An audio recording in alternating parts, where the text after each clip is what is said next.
Sederek, saya rasanya ada kerentek lagi untuk menceritakan tentang Sumur Wasi. Dongeng, saya labeli dongeng meskipun ini adalah pengalaman pribadi saya. Karena ini menyangkut pikiran saya, cara pandang saya, dan asumsi saya dengan apa yang saya alami. Karena dari yang saya alami waktu kecil sepertinya terjawab karena berkat pertanyaan dari saudaraku kemarin ya. Terima kasih. Tentang Sumur Wasi versi saya. Waktu kecil saya sering diajak oleh bapak saya, oleh almarhum bapak saya, berjalan-jalan atau naik sepeda motor, pakai motor, melihat alam setiap sore saudara, melihat kereta api, kelangan begitu, lihat sawah semacam itu. Tapi saya karena tidak memahami hitungan Jawa karena masih kecil ya, mungkin masih TK kelas 1 kelas 2 gitu, SD. Setiap waktu mungkin sebulan sekali saya diajak ke sebuah hutan kecil. Namanya desa itu Cangkringan, di dekat wisata Bledug Kuwu. Entah hutan atau apa, karena mungkin saya kecil, pandangan saya itu ya hutan. Itu pohonnya itu terdapat pohon-pohon jati, pohon randu begitu, ada pohon randu juga di pinggirannya. Dan parit-paritnya yang sekitar pohon-pohon itu ada pohon bernama Jogotowo.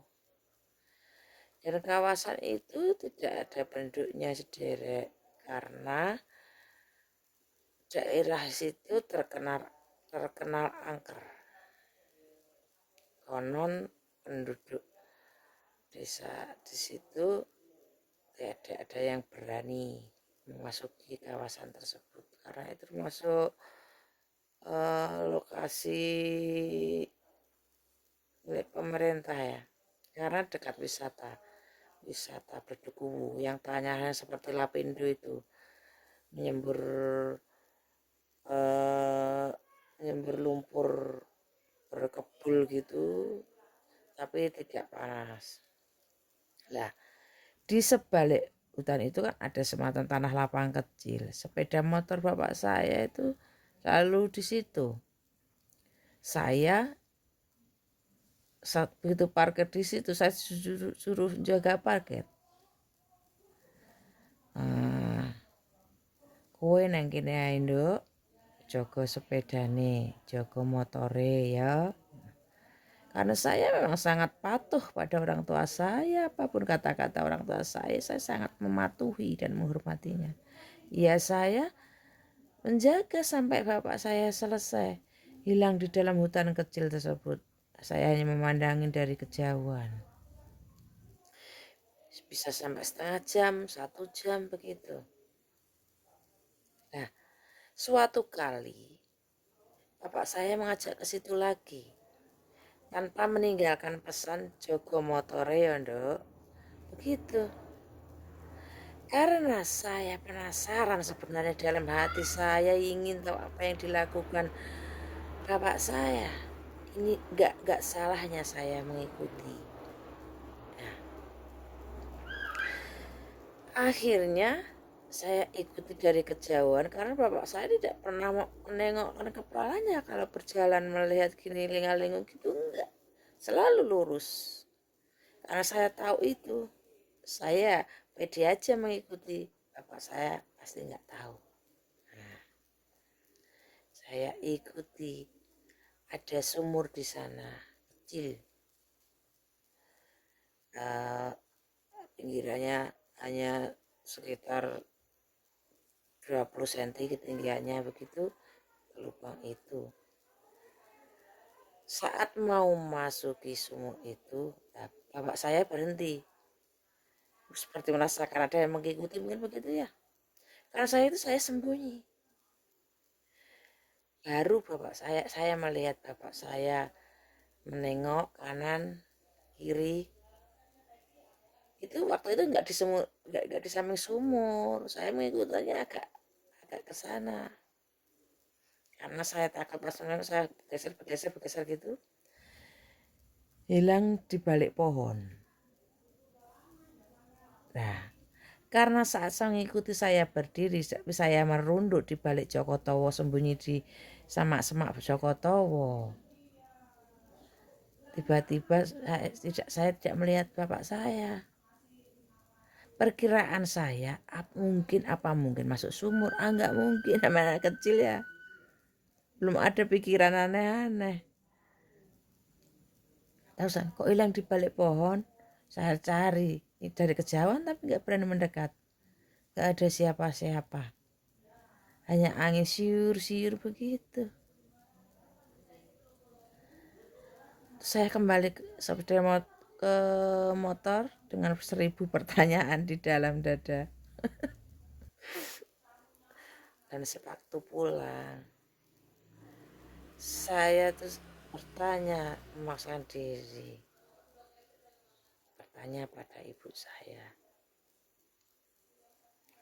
Bu, kula jadi tangklet, bahwa saya bertanya pada ibu saya, tadi saya diajak bapak ke Cangkringan, tapi bapak hilang Dek, di balik pohon, dekatnya ada sumur. Lalu di situ saya mengetahui cerita dari ibu saya. Iku sumure pakmu, Nduk. Pakmu gawene nang kono. Gak oleh ana sing melu. Lek ceritane bapakmu iku dalane ning jalan pintas menuju Segoro Kidul, nemoni Ratu Kidul. Begitu penjelasan ibu saya. Itu adalah jalan pintas bapak ayahmu menuju pantai selatan menemui Kanjeng Ratu Kidul. Begitu. Saya pusing, penjelasan aneh menurut saya begitu. Ya sudah sebagai pengetahuan saja. Waktu saya diajak ke sana lagi nggak ikut terus. Karena penjelasan daripada saya ketahuan mengikuti. Saya sudah sibuk pada kesibukan karena jawaban yang dicari sudah ketemu titik, berarti itu pintunya gitu, masaknya belum sumur aku gitu. Ya sudah, penjelasan seperti itu yang saya itu mungkin yang salah satu yang disebut Sumur Wasi nggih sederek, selain ada di mana sekarang saya bisa mengasumsikan bahwa sumur-sumur tersebut adalah penghubung antara satu dan lainnya di Nusantara ini. Entah ada berapa banyak lagi sumur-sumur wasi, leluhur-leluhur kita, orang-orang sakti masa sekarang, atau dimensi apa atau portal apa, setidaknya itu adalah sebagai informasi. Semoga di tempat lain kalau ada hal seperti itu diinformasikan nggih. Ngomong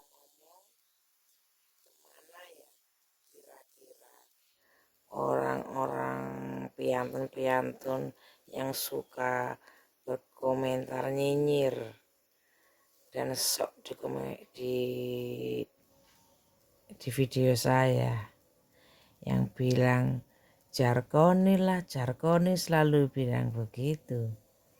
Yang Jarkoni wani ujar ra iso nglakoni, isone ujar ra iso nglakoni, semacam begitu artinya. Dan kemana kalian-kalian yang suka sok-sokan merasa tahu, yang merasa SP, merasa segalanya, yang baru punya pengetahuan sedikit sudah luber. Sederek, seandainya penjenengan sampean Anda merasa sudah kelebihan ilmu, jangan lantas meremehkan orang lain, lalu sok-sokan di hadapan orang lain menghina-hina orang dengan tujuan mungkin bahwa yang orang-orang yang mencari validasi itu ya. Begini saudara, saya ajak kita membayangkan sesuatu ya.